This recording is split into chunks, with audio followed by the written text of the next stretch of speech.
Oh, I can't wait to get that haircut. Okay, hey, welcome back to another video. That's right, we are here to teach you guys a little bit more about camera stuff and whatnot, and to keep things right and nice and simple. I'm going to tell you guys first off, I work in the film industry. Been working in that industry for over a decade, man. Jurassic World, Godzilla, Red Tails. I've worked on a bunch of movies, TV shows, music videos, interviews, all this kind of stuff, man. So I feel like I kind of know what I'm talking about when it comes to cameras and camera work. So today we're talking all about ISO, and ISO is on a camera as like a film speed. It's also referred to as ASA when you're talking about film stocks. But ISO stands for the International Organization for Standardization.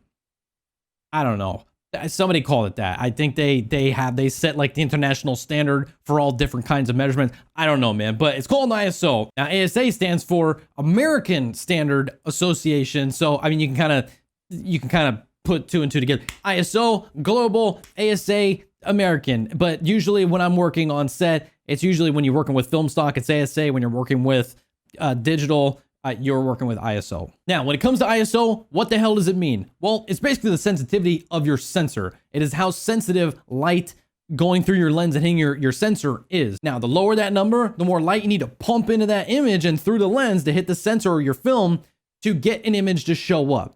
Now, the lower you have that number, the darker the image, and the higher you have that number, the brighter that image. Now, there is a cost to that, and different film stocks and different cameras have different imaging processing features that I'll get into in a hot second. But generally, ISO, when you switch that to a higher number, you're able to see more with less light. When you do change your ISO, you're actually changing how much light is coming to the sensor, but also you're introducing noise or grain. Now, that there's always a downside when you push one way, something else, fights you back a little bit, you know what I'm saying? So when you try to up that ISO to counteract your lack of light in your space or your room or your environment, you are going to introduce noise to be able to see into the dark a little bit more. Generally, when you're looking at darker images or movies that are shot at night, generally the image may look a little bit more noisier. And if you look into, the shadowy areas of someone's clothing or anything like that, you might actually see a couple pieces of noise and just the kind of grain that dances around, a little rainbowy grain. Now, noise on a film is a film grain,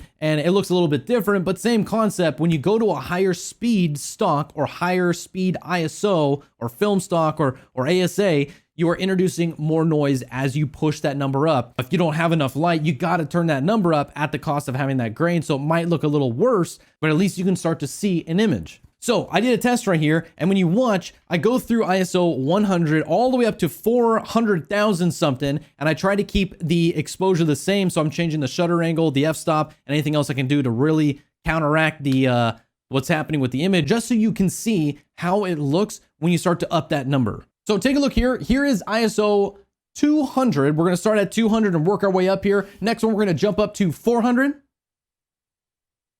then 800. This is 1600. Now this is ISO 3200. Now you're starting to see a little bit more grain. We're going to jump up to 6400. We're going to push it up to a whole 20,000 ISO. And now we're going to double it even higher, and we're going to go to 51,200 on the ISO. And lastly, take a look at how this looks. This is ISO 409,600, and you can see just how much noise is in this image. Now, this camera that I'm using right now is a Sony a7S, and it is a low light god. I'm talking, this camera looks great. You even saw at the higher ISOs that noise was not looking so bad. Now, take a look at this camera. This is a Lumix G7 that I tried to match as best as I could. So with the Panasonic, same thing as before. Here is ISO 200. And here it is, the same thing at ISO 400. Now we're going to push it up again to 800.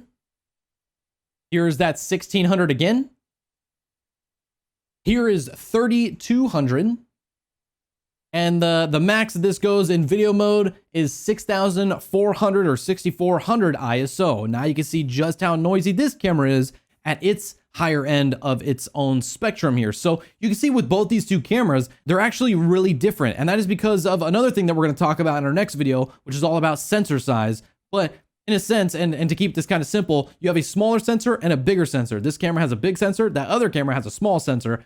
Now, to get enough light to pump into that sensor, you're going to need more light for that tiny little sensor than you will for that big sensor. Now, there's a bunch of color science and other stuff, all these kind of fine tunings and tweakings of sensors and whatnot to make them look as good as they do. Just know that the higher the number you go on that ISO, the more grainy it looks. So when you are picking a camera, just keep in mind that the ISO and the film noise and grain might look a little different to a different camera. Now, not every camera is the same, and all cameras have a different color science and whatnot. So just keep in mind when you're going to purchase a camera, usually cameras that are a little bit more pricey tend to have a better image quality. Now, it's not always the case, and you will find exceptions to the rule almost anywhere, but just keep in mind that this camera, when it was brand new, $2,000, and the other camera you're seeing over there, that Lumix G7, was about $300 to $400. This kind of covers what ISO is all about. ISOs, the smaller the number, the less grain, but you need more light to have less grain and less noise.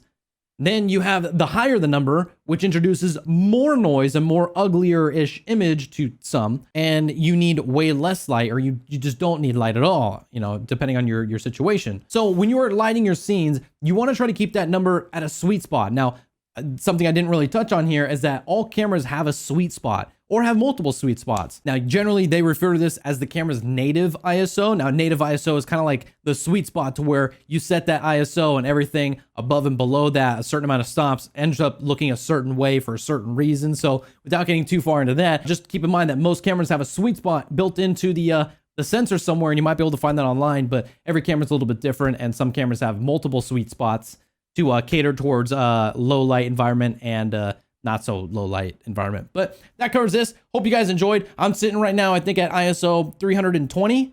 So that's pretty low. And granted, my other Lumix G7 that's in the same room, right here, right here. This camera is actually sitting at 1600 ISO.